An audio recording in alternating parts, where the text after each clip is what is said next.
네, 안녕하세요. 저는 지금 명지 국제 신도시에 우리 정읍빌딩에 나와 있는데요. 지금 이 도시 자체가 아주 특징이 어마어마합니다. 1단계, 2단계의 어떤 그 개발 단계를 가지고 있는데 인구가 현재 8만 정도 되고요. 2단계까지 다 됐을 때는 20만의 도시가 됩니다. 20만이라고 하면 여러분 어떻게 생각할지 모르겠지만은 김해가 지금 50만 도시거든요. 장유가 어마어마한 도시인데 16만이에요. 그런데 우리 명지가 지금 19만까지 19만에서 20만까지를 계획하고 있습니다. 그리고 이 부산 전체가 지금 뭐 재개발도 그렇고 거의 다 끝나가는 상황이고 더 이상 뭐 새롭게 개발할 데가 없거든요. 그런데 여기 우리 명지 서부산 쪽에는 새로이, 그러니까 재개발이 아니라 새로이 개발돼서 도시가 지금 형성돼 가고 있습니다.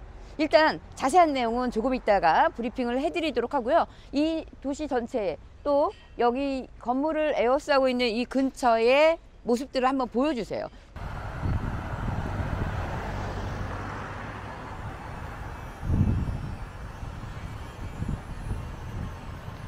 중심 상업지구입니다. 그리고 우리 앞으로 바로 여기 지금 횡단보도를 건널 수 있게 되어 있죠. 제가 지금 안에서 우리 이제 회원분들이 기다리고 계셔가지고 같이 한번 들어가서 자세히 얘기 드리도록 하겠습니다. 여기가 지금 11월 말까지 운영을 하고 중단된 상태인데요. 4층, 5층, 6층까지 3개 층을 사용하고 있어요. 그래서 총 실평수가 지금 약 70평 정도를 사용하고 있는데 여기 특징은 여기 지금 8년 됐거든요. 그럼 8년 됐으면 꽤 뭐 오래됐다고는 볼 수는 없지만 그래도 뭐 신설 건물은 아니에요. 근데 자기네들이 보수를 하면서 꽤 장사가 잘 됐다고 합니다. 근데 코로나가 딱 터지면서 그때부터 한 달에 뭐 1,000만 원 이상씩의 적자를 봤다 그래요. 그래서 이제 불가피하게 11월부터는 문을 닫게 됐는데 너무 재밌는 사실은 뭐냐면은 이 인근의 목욕탕들이 다 문을 닫았다가 지금 다 재개를 하고 있습니다. 여기도 이제 재개를 하면 좋은데 이쪽에서는 그냥 아예 다 포기를 했더라고요. 그리고 규모도 너무 크니까 운영하는 게 좀 힘들었던 모양이에요.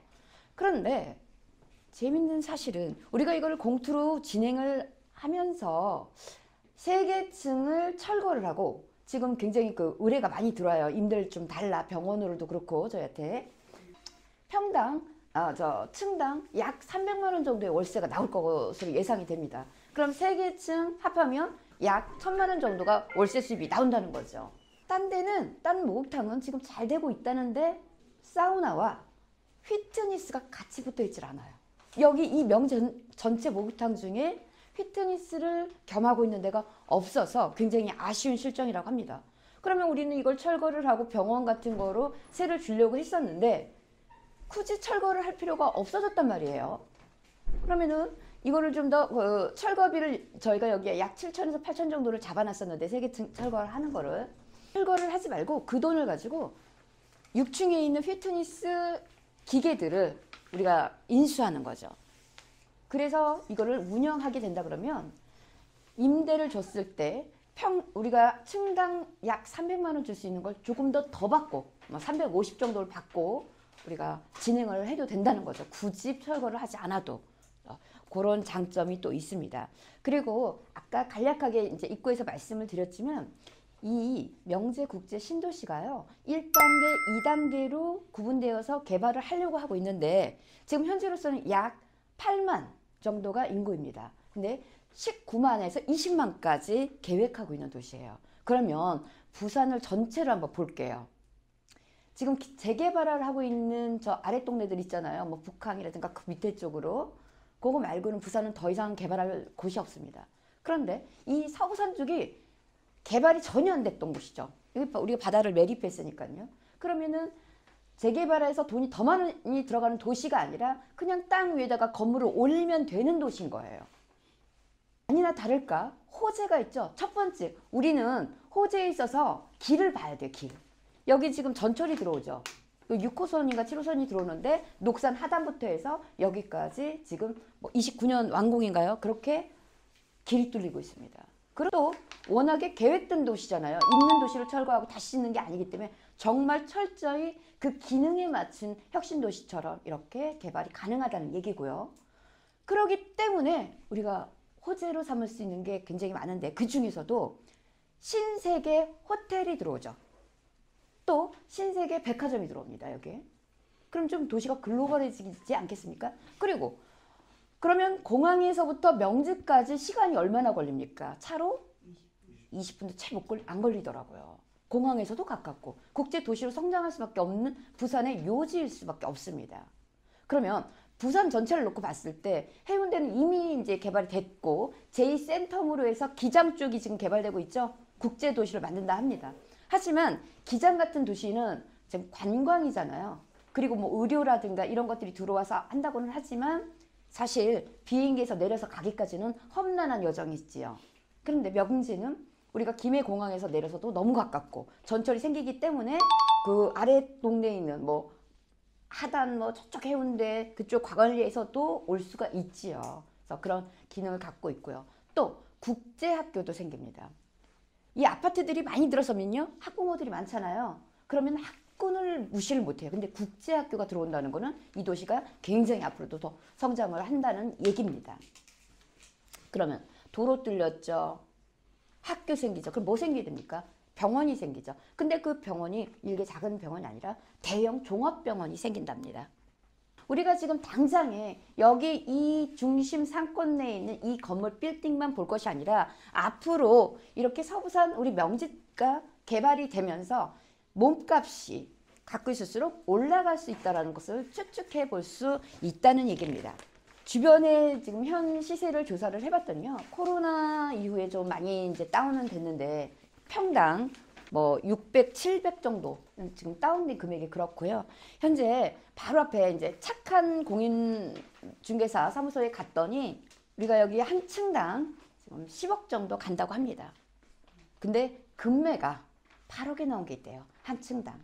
근데 코로나 상황이라 이런 거죠. 그래서 우리가 8억만 잡아도 세개층 지금 금매가로 쳐도 83, 24, 24억짜리 가치는 최소 갖고 있는 이런 가치를 갖고 있습니다. 그런데 지금 너무 재밌는 게 이 채권을 20억에 낙찰 받을 테니까 20억에 팔으라고 하는 분이 있어요. 그럼 우리는 이 채권 지금 16억에 사왔거든요. 34억까지 우리가 사용할 수 있는 채권입니다. 근데 지금 20억에 이거를 팔으라고 했으면 우리가 지금 앉은 자리에서도 4억이 남는 거죠. 예. 그래서 제가 이거를 20억에 팔고 그냥 우리가 짧게 한 몇 달 지금 투자했으니까 나눠 가질지 아니면 아니다 더 큰 수익을 위해서 월세를 받으면서 24개월 이후에 팔아서 매도 수익을 가질 건지 여러분과 다시 한번 그 상을 좀 드리겠습니다. 그 다음에 MPL에 대해서 이제 잠깐 설명을 드리겠지만은 우리 이제 등기부를 한번 보세요. 여기 이제 소유권이 진영 이노베이션이잖아요. 그리고 근저당이 대형기 저인망 수협. 이 수협이 처음에 이거 3억 아니에요. 31억 2천이에요.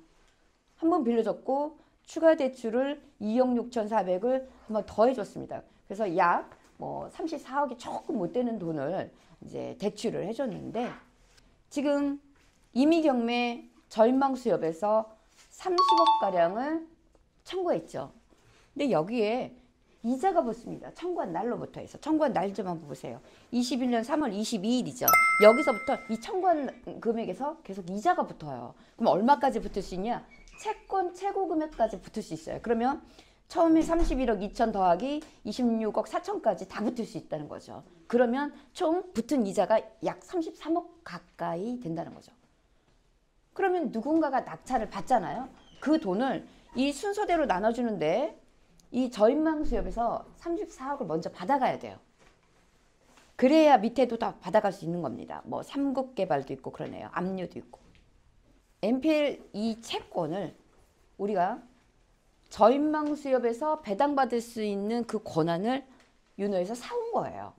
이거를 얼마에 사왔냐면 16억에 사왔습니다.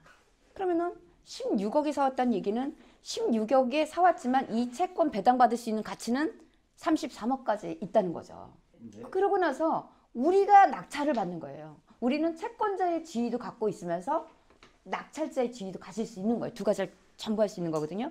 그러면 33억까지 쓸까요? 그럼 취등록세가 33억에 대해서 나오잖아요. 내가 예상되는 매도가에서 낙찰을 받는 겁니다. 왜냐? 양도세를 안 내기 위한 점. 차액이 있으면 양도세가 발생이 되잖아요. 그래서 양도세가 안 나올 만큼의 금액에서 낙찰을 받는 겁니다. 그래야 취득세도 좀 낮아지니까요. 근데 우리가 예상했던 이 매도가는 28억입니다. 그래서 약 28억의 낙찰을 받을 예정이고 현재 2월 2일 날 입찰 계획이 있습니다. 질문 하나 해도 괜찮을까요? 네, 하십시오. 이거를 낙찰을 만약에 받으면 네. 목욕탕하고 이런 거 그대로 하는 게 더 유리할지 아니면은 뭐 철거해서 하는 게 더 유리할지 그거를 잘 모르겠네요.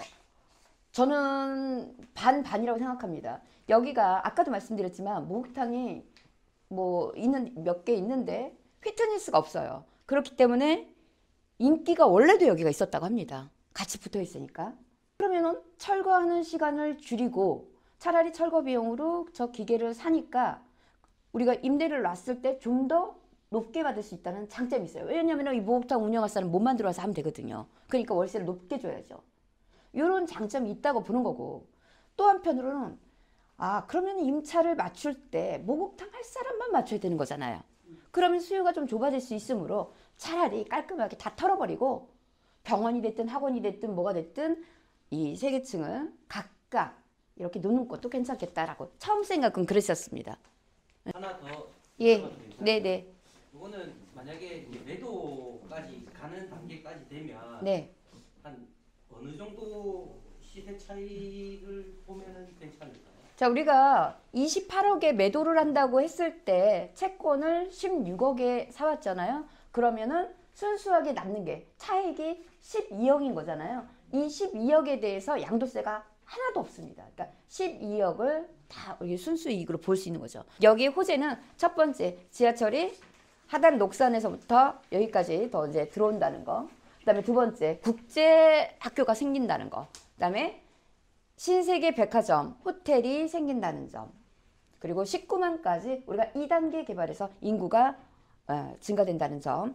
그리고 저는 무엇보다도 여기가 발전될 수밖에 없는 게 부산이 이제 뭐 재개발이라든가 뭐 이런 거에 의해서 그 지역이 부분 지금 성장하고 발전시키고 있단 말이에요. 그러니까 시간도 오래 걸리고 왜냐면 철거하고 다시 짓고 막 이래야 되니까. 근데 여기는 아예 처음부터 세팅이 그냥 허허 벌판에 짓고 있기 때문에 계획된 대로 되는 도시다. 그래서 앞으로의 어떤 발전 가능성은 서부산 쪽인 우리 이쪽 명지 쪽이라고 저는 생각하는 겁니다. 역시 이제 명지에 있는 상가인데요. 아까 우리 정업빌딩 잠깐만 더 설명을 드릴게요. 우리가 바로 건물 앞이 횡단보도였잖아요. 그리고 막힌 데가 없이 좌우 뭐 상하가 다 뚫려 있잖아요. 그렇죠?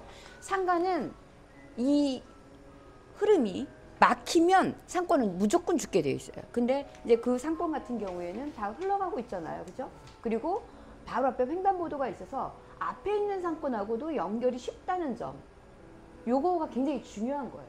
그래서 그다음에 그쪽에 아파트를 둘러싸고 중심 상권들이 공실이 거의 다 없어요. 어쩌다 간혹 있기는 하지만 그거는 뭐 금방 채워질 수 있는 것 같고요. 그래서 정업빌딩에 대해서는 뭐 더할 나위가 없이 좋은 상권으로 저는 보고 있습니다.